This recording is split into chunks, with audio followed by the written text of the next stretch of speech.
मध्य प्रदेश में 7 अगस्त से शुरू हो रहे मुख्यमंत्री जन विश्वास अभियान को लेकर सियासत तेज हो गई है। मुख्यमंत्री डॉक्टर मोहन यादव की पहल पर अगले 6 महीने तक हर शुक्रवार मंत्रालय से लेकर जिला स्तर तक विभागीय बैठकों पर रोक रहेगी और अधिकारी सीधे जनता के बीच जाकर समस्याएं सुनेंगे। हालांकि कांग्रेस इस अभियान को महज दिखावा करार दे रही है, तो वहीं बीजेपी सरकार का दावा है कि इससे प्रशासनिक व्यवस्था और जवाबदेही बढ़ेगी और योजनाओं का लाभ अंतिम व्यक्ति तक पहुंचेगा। अभियान की शुरुआत मुख्यमंत्री डॉक्टर मोहन यादव छिंदवाड़ा से करेंगे। मुख्यमंत्री जन विश्वास अभियान का होगा आगाज। 7 अगस्त से 8 जनवरी 2027 तक चलेगा अभियान। मुख्यमंत्री डॉक्टर मोहन यादव छिंदवाड़ा से करेंगे शुरुआत। हर शुक्रवार को फील्ड में रहेगा पूरा प्रशासन। मंत्री, विधायक, कलेक्टर व अधिकारी करेंगे मैदानी दौरे। जनता की समस्याओं का होगा मौके पर समाधान। भारतीय जनता पार्टी की सरकारें सदैव जनता के लिए समर्पित रहती हैं। माननीय मुख्यमंत्री जी के नेतृत्व में ये जन विश्वास अभियान होगा, जहां पर स्वयं सरकार हमारे नागरिकों के यहाँ जाएगी और उनकी कोई भी समस्या या फीडबैक होगा तो उसका तुरंत समाधान करेगी। ये एक आदर्श व्यवस्था है। मुझे लगता है कि माननीय मुख्यमंत्री जी का हम सब की ओर से बहुत अभिनंदनीय कदम है। उधर कांग्रेस ने इस अभियान पर सवाल खड़े कर दिए हैं। पूर्व मंत्री पीसी शर्मा का कहना है कि सरकार जनता का विश्वास खो चुकी है, इसीलिए अब अभियान चलाने की जरूरत पड़ रही है। कांग्रेस ने महंगाई, बेरोजगारी और बढ़ते बस किराए का मुद्दा उठाते हुए कहा कि जनता को राहत देने के बजाय सरकार केवल प्रचार कर रही है। कांग्रेस ने चेतावनी दी है कि जन समस्याओं को लेकर सड़क से लेकर जेल भरो आंदोलन तक किया जाएगा। तो सरकार ये मान रही है कि जन विश्वास खत्म हो गया है। किसानों को खाद मिल नहीं रही है, मनरेगा में मजदूरी मिल नहीं रही है। जन विश्वास पैदा कर भाई, रोजगार दो ना लोगों को। पहले महंगाई कम करो, आप बस के किराए बढ़ा रहो। जन विश्वास कहाँ से आएगा? जन विश्वास नहीं, ये जन विरोध पूरा का पूरा पूरे मध्य प्रदेश में फैलेगा और कांग्रेस पार्टी जनता की जो आकांक्षाएं हैं उनको पूरा करने के लिए सड़कों पे आएगी। और जो कहा है जीतू पटवारी की जेल भरेंगे, तो निश्चित तौर पर इन सब बातों के लिए जेल भरेंगे। बहरहाल जन विश्वास अभियान अब केवल प्रशासनिक पहल नहीं बल्कि राजनीतिक बहस का भी बड़ा मुद्दा बन गया है। भाजपा इसे सुशासन और जन सेवा का नया मॉडल बता रही है, जबकि कांग्रेस इसे सरकार की नाकामियों पर पर्दा डालने की कोशिश कह रही है। ऐसे में अब नजर इस बात पर रहेगी कि ये अभियान जनता का कितना भरोसा बढ़ा पाता है। Bureau report, IND 24।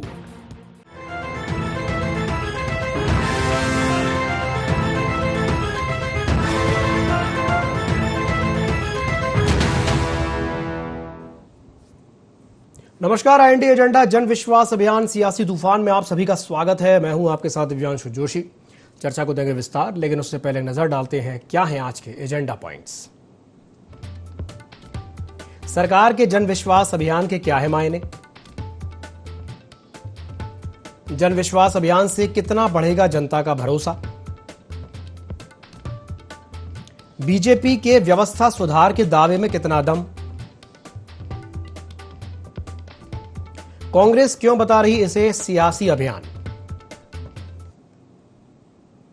तो मध्य प्रदेश में 7 अगस्त से शुरू हो रहे मुख्यमंत्री जन विश्वास अभियान को लेकर के सियासत तेज हो गई है। मुख्यमंत्री डॉक्टर मोहन यादव की पहल पर अगले 6 महीने तक हर शुक्रवार को मंत्रालय से लेकर के जिला स्तर तक विभागीय बैठकों पर रोक रहेगी और अधिकारी सीधे जनता के बीच जाकर के समस्याएं सुनेंगे।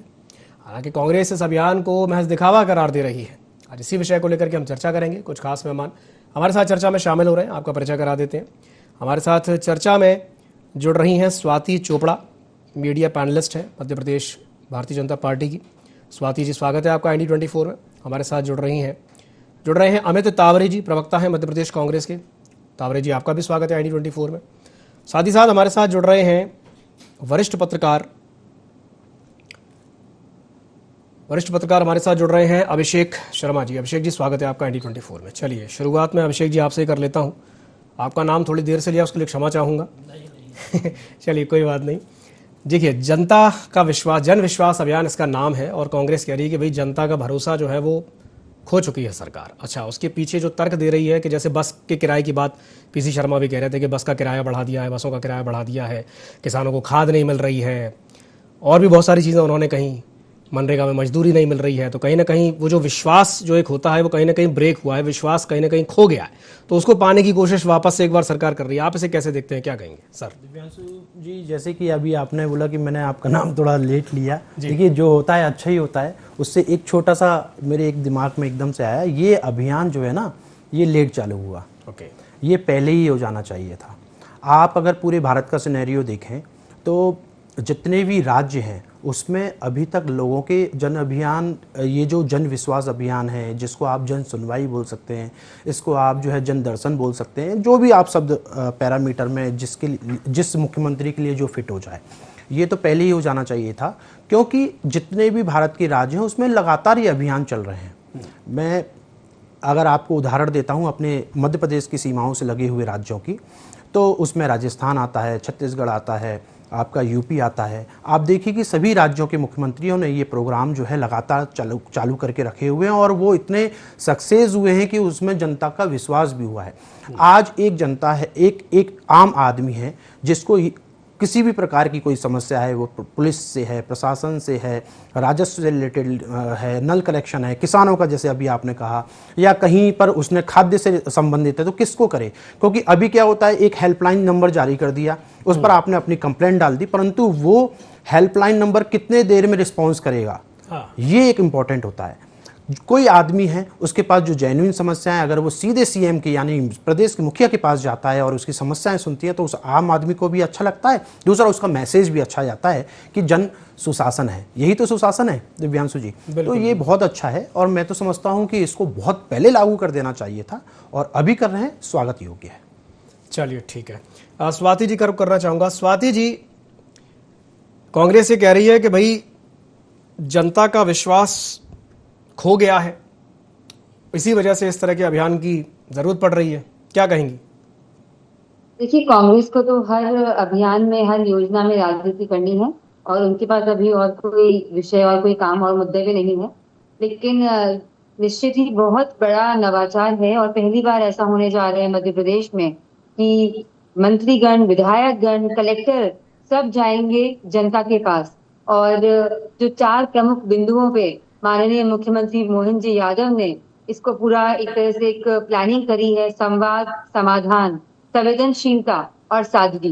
तो मुझे लगता है कि इस प्रकार के अभियान निश्चित ही भारतीय जनता पार्टी की जो सोच है कि अंतिम पंक्ति में बैठे हुए व्यक्ति का भी जो है हमें भला करना है, उस दिशा में निश्चित ही बहुत बड़ा कदम उठाया जा रहा है। और 7 अगस्त से हर शुक्रवार 6 महीने लगातार ही चलने जा रहा है। तो निश्चित ही फील्ड विजिट होगी, समयबद्ध तरीके से जो है निराकरण निकाले जाएंगे समस्याओं के। हर व्यक्ति जो परेशान अगर है, योजनाओं से अगर वंचित है, जो पात्र हितग्राही है, उसको उन योजनाओं का लाभ दिलाया जाए, ऐसी चिंता करने वाले यशस्वी मुख्यमंत्री जी और पूरी भारतीय जनता पार्टी की जो सोच है, वो लगातार आप देखेंगे, आज से नहीं, जब से पार्टी काम कर रही है तब से लगातार कोशिश है कि किसी न किसी तरह से कोशिश की जा रही है कि हम जनता तक जाएं, उनकी प्रॉब्लम सुने और उनका निराकरण हो। ऐसी नीति, ऐसी रीति, ऐसी इच्छा शक्ति भारतीय जनता पार्टी रखती है। तो मंत्रालय से लेकर जिला स्तर तक ही होने जा रहा है। अच्छा स्वाति जी, आपने जैसे कहा ना भाई, इस अभियान से रिलेटेड एक सवाल मेरे मन में अभी आया। जैसे आपने कहा कि भाई अगले 6 महीने तक, तो 6 महीने में क्या आप ये मान के चल रहे हैं कि सारी समस्याओं का समाधान आप कर देंगे या हो जाएगा? मतलब इसको ऐसा क्यों नहीं कह रहे कि भाई हम करते ही रहेंगे, 2028 के चुनाव तक लगातार कंटिन्यू करेंगे? ये 6 महीने वाला क्राइटेरिया थोड़ा समझ में नहीं आया, इसको थोड़ा सा बताइए, ये 6 महीने का ही क्यों है? कोई भी नवाचार या कोई प्रक्रिया होती है तो ये बड़ा अच्छा प्रयास है कि 6 महीने अभी कोशिश की जा रही है। ऐसा नहीं है कि पहले भी कोई प्लेटफॉर्म नहीं थे, सीएम हेल्पलाइन का प्लेटफॉर्म भी है, ऑनलाइन पोर्टल्स भी बना रखे हैं। लेकिन अगर समय समय पे अगर इस प्रकार की भी योजनाएं आती है तो जो गैप है, जो ब्रिज का काम हमें करना होता है, वो अच्छे से हो पाता है। और अगर जो अभी हमारा अधिकारी, हमारा कर्मचारी, हमारा कलेक्टर भी, जो प्रशासनिक अधिकारी भी जाएगा, तो वो 6 महीने की समय सीमा अच्छी होती है। फिर अगर लगे की जरूरत तो वापस इसको शुरू कर सकते हैं। ठीक है, ठीक है, ठीक है। तावरे जी क्या कहेंगे स्वाति जी की बात पर? दिव्यांशु भाई, सबसे पहली बात तो यह है कि सरकार यदि जन विश्वास यात्रा निकाल रही है, ऐसी सरकार जो यदि हम देखें तो 20 सालों से ज्यादा से मध्य प्रदेश में है। 160 से ज्यादा विधायक आपके हैं, पूरे की पूरे सांसद आपके हैं, महापौर आपके हैं, पंच से लेकर प्रधानमंत्री आपके हैं, 56 इंच की सरकार आपकी है, डबल इंजन की सरकार आपकी है। उसके बावजूद यदि जन विश्वास कम हुआ है, यदि जनता का भरोसा कम हुआ है और सरकार के प्रति अविश्वास गहराया है, तो सबसे पहले मूल बात को समझना होगा कि आखिर ऐसा क्यों हो रहा है। क्योंकि यदि आप हवाई में सारी बातें करेंगे, प्रचार प्रसार में फिर से जनता के करोड़ों रुपए फूंक देंगे, उससे तो कुछ होने नहीं वाला। आपने कहा मेरी बहन से कि 2028 तक क्यों नहीं बोलते हैं, उन्होंने कहा कि 6 महीने, आपने कहा 2028, और देश के प्रधानमंत्री तो 2047 तक की बातें करते हैं। तो ये कंफ्यूजिंग लोग हैं, क्योंकि इनको करना तो कुछ है नहीं, इनको सिर्फ एक चुनाव जीतने की मशीन बनना है। और उसमें भी अब जनता जनार्दन समझ चुकी है। आप देखिए 20 से ज्यादा मंत्री लगे थे, तमाम सांसद, विधायक, पूर्व विधायक, निगम मंडलों के अध्यक्ष, उसके बावजूद भी ये दतिया का चुनाव हार गए। उससे पहले इनके श्योपुर में कैबिनेट मंत्री रामनिवास रावत जी चुनाव हार गए। तो ये जनता ये संदेश दे रही है बार बार कि मोहन यादव जी के प्रति जनता का लगाव नहीं है। उसका मूल कारण है, आप समझिए, ये सरकार जो है इसने मध्य प्रदेश को लगातार गर्त में धकेला है। हर 15 दिन में सरकार कर्जा ले रही है। आज बड़े दुख का विषय है कि मध्य प्रदेश, जिस मध्य प्रदेश में हम लोग निवास करते हैं, उस मध्य प्रदेश के शासन का बजट से ज्यादा कर्जा हो चुका है। और ये कर्जा सिर्फ मध्य प्रदेश की सरकार के ऊपर नहीं है, ये कर्जा जो है दिव्यांशु जोशी जी के ऊपर है, अभिषेक शर्मा जी के ऊपर है, अमित तावरे के ऊपर है, और मेरी बहन के ऊपर भी ये कर्जा है, स्वाति चोपड़ा जी के ऊपर भी कर्जा है। तो आखिर ये नीतियां ऐसे कौन से इनके सलाहकार हैं जो ऐसा कंबल ओढ़ के घी पीने का काम कर रहे हैं और हमारे लोगों को, मध्य प्रदेश की जनता को लगातार जो है वो कर्ज में डुबोते जा रहे हैं। और दूसरी बात ये, यदि आप कर्जा ले रहे हैं तो इंफ्रास्ट्रक्चर नहीं बढ़ रहा। आप देखिए बेरोजगारी की क्या स्थिति है, महिला अत्याचार की क्या स्थिति है, आदिवासी अत्याचार की क्या स्थिति है, किसानों के अत्याचार की क्या स्थिति है। किसी भी बुरे क्षेत्र में यदि हम देखें तो मुझे ऐसा लगता है कि मध्य प्रदेश प्रथम 5 में है पूरे देश में। ये हम नहीं कहते, ये तो एनसीआरबी के आंकड़े बोलते हैं जी। तो ये बात जो है वो सरकार को समझना होगी, तब उसकी कथनी और करनी में एकता दिखेगी। वरना तो ये मात्र प्रचार प्रसार का माध्यम बनकर रह जाएगा और इससे न सरकार का भला होगा न लोगों का भला होगा। स्वाति जी काउंटर कीजिए।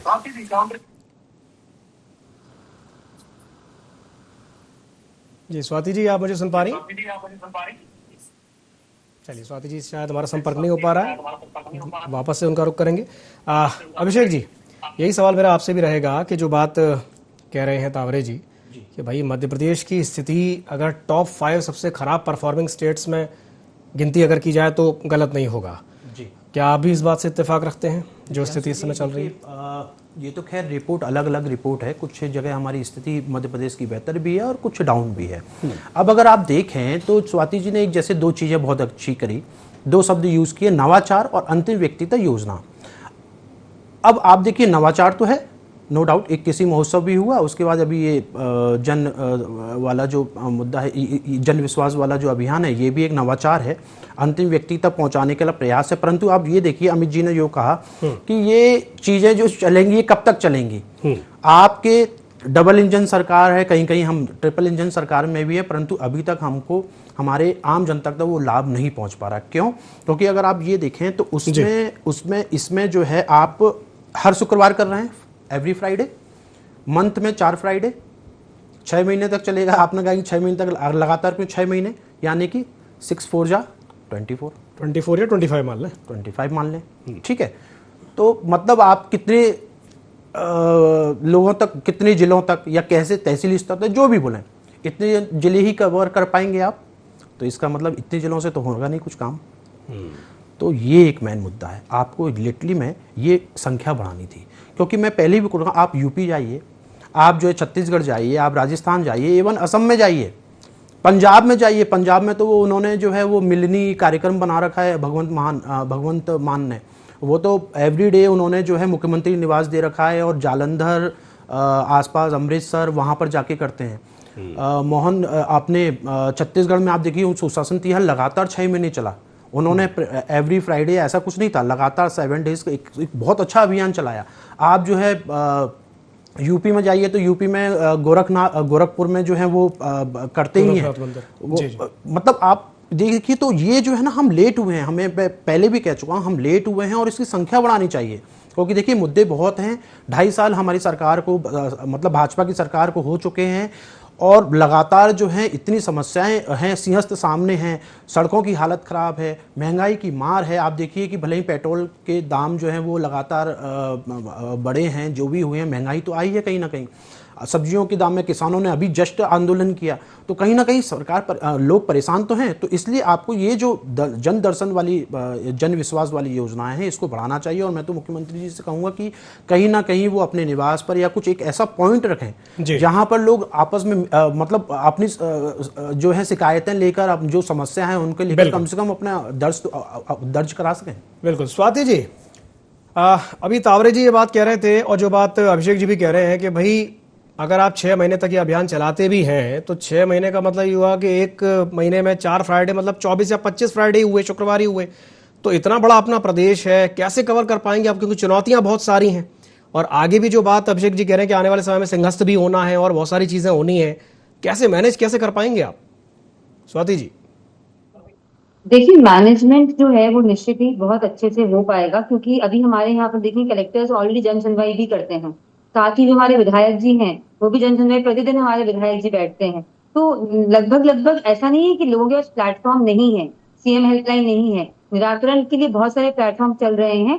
कहीं कुछ कमी पेशी है, इसलिए ये वाला कार्यक्रम भी, योजना भी शुरू की जा रही है। और मैं ये बोल रही हूँ कि ये नवाचार हो रहा है, अगर ये सफल रहा तो निश्चित ही आगे जाके भी इसको बढ़ाया जा सकता है। और अभी ऐसी शुरुआत पहली बार प्रदेश में हो रही है। और जब प्रशासन स्वयं जाता है, ग्रामीण एरियाज में जाएगा, जो वार्ड है जिले में, शहरों में, वहां जाएगा, तब जाके ये समझ में आएगा कि हमारा जो ये पूरी तरह से निराकरण की जो प्रक्रियाएं हैं वो कितनी प्रभावी है। अगर वो प्रभावी हुई तो उसको आगे बढ़ाने का जरूर निर्णय भारतीय जनता पार्टी की सरकारें लेगी, क्योंकि ऐसे नवाचार पार्टी ने पहले भी करे हैं, उनको आगे भी बढ़ाया है। बहुत बड़े बड़े चेंजेस भी आए हैं, पोर्टल्स भी हैं, सुनवाई भी होती है जनता की। और ऐसा करते करते ये भी एक श्रृंखलाबद्ध तरीके से निराकरण की ओर हम जा रहे हैं। ठीक है तावरे जी, स्वाति जी ने स्वीकार तो किया, वो कह रही कहीं कुछ थोड़ी सी कमी थी, इसलिए इस अभियान की शुरुआत की गई है। क्या कहेंगे? अभियान की शुरुआत, स्वाति जी बड़ी विद्वान और साहसी प्रवक्ता हैं कि जिन्होंने कम से कम स्वीकार तो किया कि कुछ कमियां हैं। दूसरी बात यह है कि हम जनता से जुड़े 3 महत्वपूर्ण बिंदुओं पर बात करते हैं दिव्यांशु जी। पटवारी, शिक्षक और डॉक्टर। हम आपके चैनल पर ही हर बार देखते हैं, पूरी मीडिया में देखते हैं, मध्य प्रदेश के ये हालात हैं कि हर दूसरे महीने में ये तीनों के तीनों वर्ग जो हैं हड़ताल पर जाते हैं, अपनी मांगों को लेकर धरना देते हैं। तो जब ये 3 चीजें जो जनता से सीधी जुड़ी हुई हैं, पटवारी, डॉक्टर्स और आपके एक और जो मैंने आपको बताया हो, शिक्षक, हाँ सॉरी शिक्षक, हाँ। तो जब आप 3 ये चीजें, जब ये लोग संतुष्ट नहीं है, ये वैसे ही कई दिनों की हड़ताल पर रहते हैं, इनकी मांगे पूरी नहीं होती हैं, तो आप कैसे डिलीवर्ड करोगे? और ऐसा नहीं है कि ये पहली बार की सरकार है भाई। उमा भारती जी जब मुख्यमंत्री बनी थी मध्य प्रदेश के अंदर, तो आपको याद होगा दिव्यांशु जी, हमने देखा है कि जन दर्शन योजना शुरू हुई थी और किस तरीके से उसको बंद करना पड़ा था, लोगों को किस तरीके से वहां बर्ताव हुआ था और लोगों को किस तरीके से वहां पे निराशा प्राप्त हुई थी, ये हमने देखा है। तो 20 सालों से मध्य प्रदेश के 300 IAS, 300 IPS, तमाम कलेक्टर ये आखिर क्या कर रहे हैं? अभी तक तो हमको किस स्टेट में पहुंच जाना था, क्यों स्थितियां बिगड़ी, इसका जवाब आखिर कौन देगा? तो ये सिर्फ एक फॉर्मेलिटी बनकर रह जाएगी। शुक्रवार का दिन ऐसा है कि शुक्रवार के दिन अधिकारी जो है अपने बंगले पर रहेंगे और शनिवार की छुट्टी मिलती है, रविवार को 3 दिन अपने परिवार के साथ बाहर निकल जाएंगे और रस्म अदायगी हो जाएगी। आज आप मुझे बताइए, बल्लभ भवन में सामान्य जो मान लीजिए कोई झाबुआ से कोई पब्लिक आती है मिलने, या मान लीजिए जबलपुर से आती है, डिंडोरी से आती है, 300-400 किलोमीटर से, रीवा से, आज उसकी अपने काम से प्रमुख सचिव से मुलाकात नहीं हो पाती है। बल्लभ भवन के गेट का नजारा है ये। यदि आप जाएंगे तो वहां पे सैकड़ों दर्जन ऐसे लोग रहते हैं जो बेचारे, जिनके पास किराया तक नहीं होता है भोपाल आने जाने का, तब भी कर्जा करके और अपने बैग में जो है वो पूरी सब्जी लेकर इस आशा के साथ आते हैं कि मेरा जो रुका हुआ काम है वो मैं भोपाल जाऊंगा तो वहां पे मेरी मुलाकात हो जाएगी, लेकिन मुलाकात तक नहीं होती है। दूसरी हम बात करें कि सीएम हेल्पलाइन है, सीएम हेल्पलाइन की क्या स्थिति आप और हम देख रहे हैं कि किस तरीके से पेंडिंग है वहां पे मामले। तो आप आगे पाट और पीछे सपाट की स्थिति यदि करते रहेंगे तो मध्य प्रदेश जो है वो गर्त में ही जाता जाएगा। ठीक है, चलिए ठीक है जी। स्वाति जी क्या कहेंगी? देखिए, मैं इनको याद दिलाना चाहूंगी कि 1993 से लेकर 2003 तक दिग्विजय सिंह जी की सरकार, कांग्रेस की सरकार थी। तब जो हालतें थी, बिजली नहीं आती थी, इतना सबको याद होगा कि कैसा बिजली का संकट था, पानी नहीं होता था, सड़कें नहीं थी, नालियां नहीं थी, कोई इंफ्रास्ट्रक्चर डेवलपमेंट नहीं था, औद्योगिक विकास नहीं थे। तो बड़ी बड़ी बातें करना बहुत आसान होता है, लेकिन जो बड़े काम प्रदेश और देश में भारतीय जनता पार्टी की सरकार में है उसको हम नकार नहीं सकते हैं।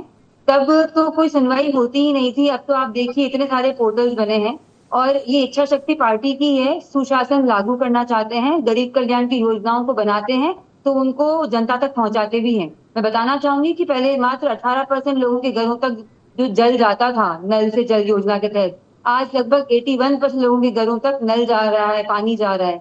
तो बड़े बड़े परिवर्तन आए हैं और बहुत सारी योजनाओं का लाभ बहुत सारे लोगों को मिला है। आयुष्मान, स्वाति जी पानी तो जा रहा है, लेकिन वो पानी किस गुणवत्ता का जा रहा है ये भी तो बताइए भाई। इंदौर में जो हमने देखा, इंदौर में जो हुआ, और उसके बाद जो भोपाल में अभी कुछ ही दिनों पहले हमने वो रिपोर्ट पढ़ी थी कि भाई भोपाल में जो पेयजल आ रहा है वो सीवेज का ट्रीटेड पानी आ रहा है। तो भाई नल जल की योजना की तरह आप पानी पहुंचा रहे, बहुत अच्छी बात है, लेकिन वो पानी की गुणवत्ता भी तो सुधारिए। स्वाति जी देखिए, उस पर भी लगातार काम चल रहा है, ऐसा नहीं है कि काम नहीं हो रहे हैं। प्रदेश की सरकारें पूरी तरह से संकल्पित है कि पानी अच्छा पिलाया जाएगा और हर तरह से प्रयास किए जा रहे हैं। दिक्कतें होती हैं, पर दिक्कतों का निराकरण करने की इच्छा शक्ति होना बहुत जरूरी है। और मैं बताना चाहूंगी कि भारतीय जनता पार्टी की सरकार में अगर नवाचार हुआ है तो इसमें कैबिनेट से भी जब मंजूरी मिली तो कोई अतिरिक्त खर्च इसमें नहीं किया जा रहा है, कोई खर्चा इसमें नहीं होगा। बड़ा सादगीपूर्ण तरीके से लोगों तक पहुंचा जाएगा, निराकरण निकाले जाएंगे। तो कोशिशें जो होती है, जो प्रयास होते हैं, तो संकल्पों से सफलता मिलती है और संघर्षों से सफलता मिलती है। तो भारतीय जनता पार्टी को यूं ही जनादेश नहीं मिलता पॉजिटिव पूरे मध्य प्रदेश का। काम बहुत बड़े हुए हैं, बहुत बड़े होने जा रहे हैं। दिक्कतें हैं तो निराकरण के लिए भी हम संकल्पित हैं। जी, मध्य प्रदेश से तो जनादेश मिला, दतिया से नहीं मिला, वो एक अलग बात है। चलिए तावरे जी क्या कहेंगे स्वाति जी की बात पर? मैं तो धन्यवाद दूंगा स्वाति जी को, वो दिग्विजय सिंह जी तक ही गई, वरना उनके तो नेता प्रधानमंत्री जो है इंदिरा जी तक जाते हैं, जवाहरलाल नेहरू तक जाते हैं। मैं धन्यवाद दूंगा कि इतनी पुरानी बात पर नहीं गए, वो 30 साल पुरानी स्थिति में ही गए। दिग्विजय सिंह जी के टाइम जनता टैक्स कितना देती थी, आज कितना टैक्स दे रही है? दिव्यांशु भाई, 2006 में इस भारतीय जनता पार्टी की सरकार ने एशियन डेवलपमेंट बैंक से 350 करोड़ रुपए लिए थे। किस लिए लिए थे? कि हम अपने महानगरों में साफ पेयजल देंगे। वो साफ पेयजल के मामले में इंदौर में हमको क्या मिला? उस इंदौर में जहां से नगरीय प्रशासन मंत्री आते हैं जी, वो इंदौर से जहां के प्रभारी मंत्री मुख्यमंत्री हैं, जहां पे सांसद भारतीय जनता पार्टी के हैं, जहां पे महापौर भारतीय जनता पार्टी के हैं, वहां पे लोगों को पीने के पानी के कारण मौत को गले लगाना पड़ा। ये इस सरकार की सच्चाई है। आप पुरानी सरकारों की बिल्कुल बात मत करो। इस देश में एम्स, IIM, बड़े बड़े हॉस्पिटल्स, इसरो किसने दिए हैं? ये तो कांग्रेस की सरकार नहीं दी है ना। आज आपके जो नरेंद्र मोदी जी बेच रहे हैं सरकारी संस्थानों को, वो किसने बनाए थे? वो कांग्रेस की सरकार ने बनाए थे, ना कि आपकी भारतीय जनता पार्टी की सरकार ने बनाए थे। ठीक है, स्वाति जी तो कुछ कह रही है क्या? आपको इतना बड़ा जनादेश दिया है जी। तो आप उसकी कदर करिए और लोगों को मूलभूत आवश्यकताएं कम से कम उनकी पूरी हो, इस पर काम करिए। ठीक है, स्वाति जी कुछ कहना चाह रही है क्या? जल्दी से अपनी बात पूरी कर लीजिए। जी देखिए, ये जब भी अब बात कर रहे हैं एम्स की और इनकी, तो ये शायद अभी थोड़ा सा गूगल पे और इनको नॉलेज मिल सकता है इस बारे में कि मात्र 12 वर्ष की सरकारों में कितनी गुना संख्या एम्स की बढ़ गई है, कितने एयरपोर्ट्स बढ़ गए हैं, कितने रेलवे स्टेशन बढ़ गए हैं, कितना विकास कार्य हुए हैं। तो ये पॉइंट इन्होंने गलत उठाया। ये अपने और 15 माह की सरकार में जब इनकी सरकार टिक नहीं पाई मध्य प्रदेश में, और अब भीतरघात और आपस में लड़ाई करके ही इनकी सरकार गिर चलिए, गई। ठीक है, ये ठीक है, देश ठीक को है। और प्रदेश को क्या संभालेंगे? ठीक ये है, आपस में ही लड़ने अंतिम में प्रतिक्रिया ले जुटे लेते हैं, हैं। समय की कमी हमारे पास। जी अभिषेक जी, आपसे एक अंतिम टिप्पणी चाहूंगा, उसके बाद चर्चा को समाप्त करेंगे। जी दिव्यांशु जी, स्वाति जी ने एक बहुत अच्छा पॉइंट किया कि हम संकल्पित हैं और कार्य को और अच्छी, मतलब गलतियां होती हैं तभी तो सुधारने की गुंजाइश होती है। जी देखिए, परंतु इस समय जन विश्वास के जो अभियान चल रहा है, उस जन विश्वास अभियान में हमको विश्वास पूरी तरीके से अर्जित करना है, क्योंकि अब आज की डेट में, आज लोकसभा में और विधानसभा की सबसे ज्यादा सीटें अगर किसी के पास है तो मध्य प्रदेश में भाजपा के पास है। बिल्कुल। और मध्य प्रदेश की जनता ने भरपूर इनको सहयोग किया है, तो अब किसी भी प्रकार का कोई भी ये नहीं बोलेंगे हमने ये त्रुटि कर दी, क्योंकि जब हमने 29 में से 29 सीटें दे दी हैं तो कोई त्रुटि नहीं बचती है। तो मैं तो ये कहूंगा स्वाति जी से कि स्वाति जी, संकल्पित नहीं, संकल्प के आगे भी हमको प्रण लेके ये करना पड़ेगा कि नहीं, गलतियां नहीं होंगी, क्योंकि इंदौर का मुद्दा, भोपाल में मुद्दा जिस प्रकार से पानी का है, कई मुद्दे हैं जो उठ रहे हैं। अमित जी ने एक बहुत अच्छी बात कही कि हमने जो है एम्स और ये सब जो मुद्दे हैं, ठीक है, कोई इशू नहीं है, वो तो खैर रहता है, परंतु फिर भी अमित जी की बात को इसलिए अपन सटीक करेंगे कि डबल इंजन सरकार है और मध्य प्रदेश में डबल इंजन सरकार के साथ ही विकास बहुत जरूरी है। और ये जन विश्वास नहीं, जन विश्वास के आगे भी हमको काम उसके आगे जाना पड़ेगा, परिश्रम की पराकाष्ठा करनी पड़ेगी, संकल्प से सिद्धि जो बात पीएम मोदी कहते थे उसके और आगे बढ़ना पड़ेगा। ये बात आपने बिल्कुल सही कही। चलिए, बहुत बहुत धन्यवाद आप तीनों मेहमानों का हमारे साथ जुड़ने के लिए और चर्चा में शामिल होने के लिए। तो जन विश्वास अभियान यानी कि जनता का विश्वास जीतना है। और जैसा कि अभिषेक जी ने कहा कि भाई 29 की 29 सीटें दे दी, डबल इंजन की सरकार भी है, अब अगर विश्वास नहीं जीत पाएंगे तो कब जीत पाएंगे, ये भी एक बड़ा सवाल है। एरिना में फिलहाल के लिए इतना ही। खबरों का सिलसिला लगातार जारी है, आप बने रहिए ID24 के साथ। नमस्कार।